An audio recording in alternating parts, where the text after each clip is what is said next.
Have you ever said yes when every part of you wanted to say no? Maybe you agreed to help someone even though you were already exhausted. Maybe you answered a phone call when you needed silence.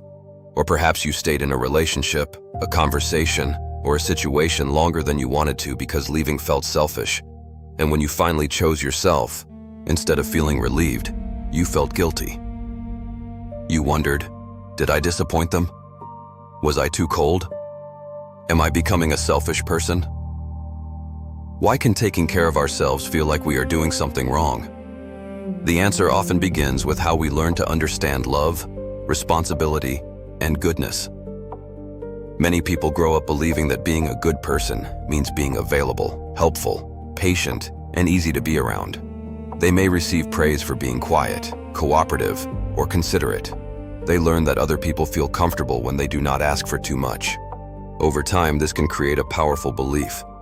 To be loved, I must make life easier for others. This belief may not appear as a clear thought. Instead, it shows up in small everyday decisions. A friend asks for help when you are tired and you immediately say yes. A family member becomes disappointed with your decision, and you begin questioning whether your decision was wrong. Someone sends you a message, and even though you need rest, you feel pressured to respond immediately. In these moments, your own needs may feel less important than preventing someone else's discomfort. This is one reason saying no can feel selfish. The word no creates a boundary, and boundaries can change the emotional atmosphere of a relationship. The other person may feel disappointed, confused, or even frustrated, but another person's disappointment is not always evidence that you have done something wrong. This distinction is important. Hurting someone and disappointing someone are not always the same thing. You can disappoint someone by refusing a request, changing your plans, or choosing a different path. But disappointment is a normal part of human relationships. No one can meet every need, accept every invitation, or become everything another person wants. Sometimes guilt appears because we confuse responsibility with control. We are responsible for how we communicate, how we behave, and how respectfully we treat others. But we cannot control every emotional reaction people have to our choices. Imagine that a coworker asks you to complete an extra task after work.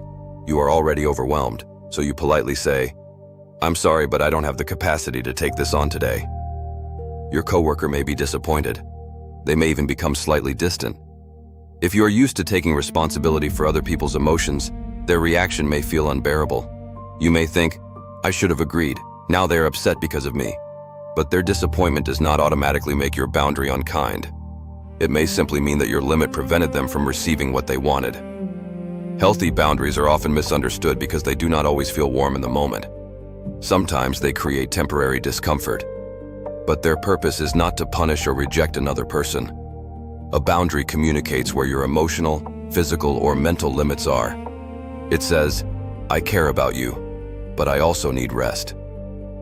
I understand your feelings, but I cannot make this decision for you. I want this relationship, but I cannot continue participating in something that repeatedly hurts me." Coldness ignores another person's humanity.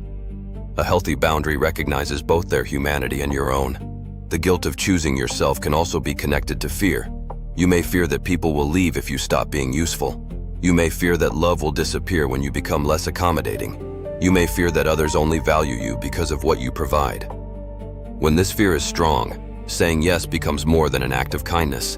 It becomes a way of protecting the relationship. You are not always saying yes because you genuinely want to help. Sometimes, you are saying yes because you are afraid of what might happen if you do not. This is where self-sacrifice can slowly become self-abandonment. Kindness is a choice. Self-abandonment feels like you have no choice. Kindness allows you to help while remaining connected to your own needs. Self-abandonment requires you to repeatedly ignore your exhaustion, discomfort, anger, or sadness to keep someone else satisfied. And eventually, this pattern can create resentment. You may continue smiling and agreeing, but inside you begin to feel unseen. You wonder why no one notices how tired you are. Yet people may not realize that you are struggling because you have trained yourself to hide your limits. Learning to choose yourself does not mean becoming careless about others. It means allowing your needs to exist in the same room as theirs. You can be compassionate without always agreeing. You can love someone without solving every problem for them.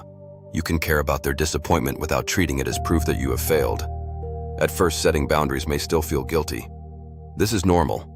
Guilt does not always mean you are making a bad decision. Sometimes, it means you are making a new decision. Your nervous system may be reacting to a change in an old pattern. If you have spent years believing that your value comes from pleasing others, choosing yourself can feel unfamiliar and dangerous.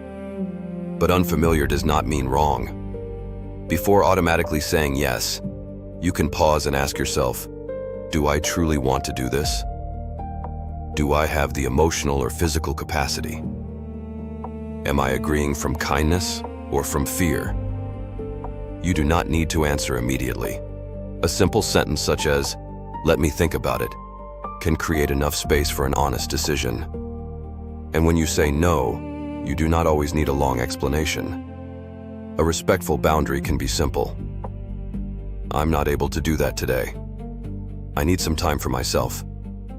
I understand that this matters to you, but I cannot agree. The more you practice, the more you may realize that healthy relationships can survive honest boundaries. Some people may resist your changes, especially if they benefited from your lack of limits. But their discomfort does not mean you should return to abandoning yourself. Choosing yourself does not always mean rejecting someone else. Sometimes it means choosing honesty instead of silent resentment. Sometimes it means protecting your energy so that your kindness remains genuine. Sometimes it means remembering that you are also a person deserving of the care you so easily give to others. You do not become a bad person when you stop disappearing for everyone else. You are simply learning that your life, your limits, and your feelings belong in the relationship too.